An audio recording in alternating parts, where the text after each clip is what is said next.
أعوذ بالله من الشيطان الرجيم. بسم الله الرحمن الرحيم. ألف لام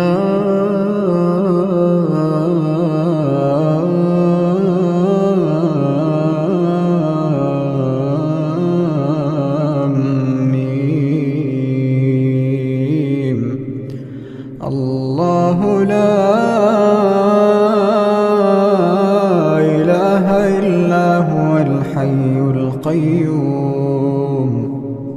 نزل عليك الكتاب بالحق مصدقا لما بين يديه وأنزل التوراة والإنجيل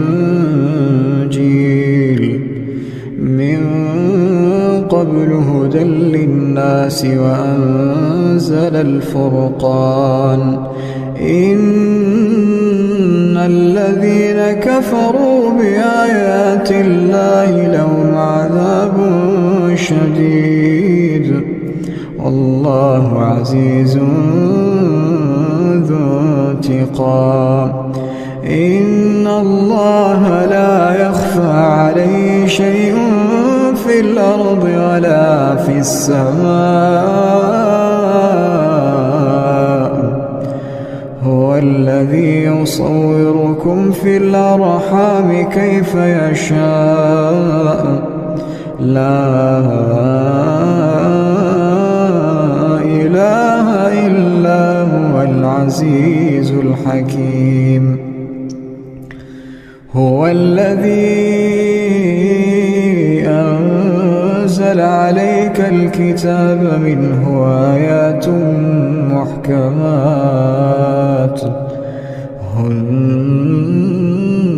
أم الكتاب وأخر متشابهات.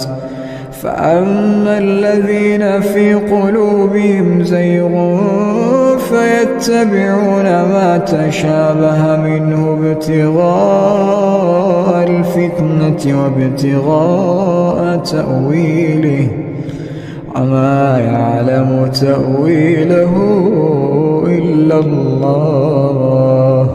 والراسخون في العلم يقولون آمنا به كل من عند ربنا وما يذكر إلا أولو الألباب.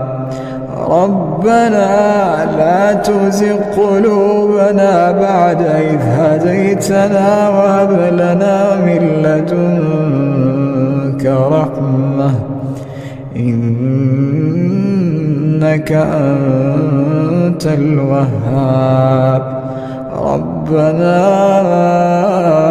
إنك جامع الناس ليوم لا ريب فيه إن الله لا يخلف الميعاد. إن الذين كفروا لن تغني عنهم أموالهم ولا أولادهم من الله شيئا وأولئك هم وقود النار. كدأب آل فرعون والذين من قبلهم كذبوا بآياتنا فأخذهم الله بذنوبهم والله شديد العقاب.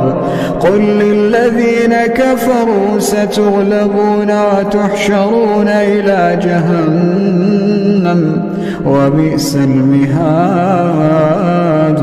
قد كان لكم آية في فئتين التقتا فئة تقاتل في سبيل الله وأخرى كافرة يرونهم مثليهم رأي العين والله يؤيد بنصره من يشاء إن في ذلك لعبرة لأولي الأبصار.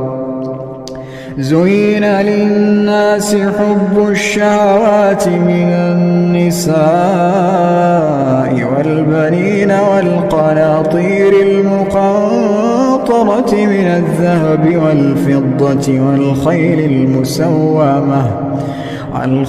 المسومة والأنعام والحرث، ذلك متاع الحياة الدنيا، والله عنده حسن المآب.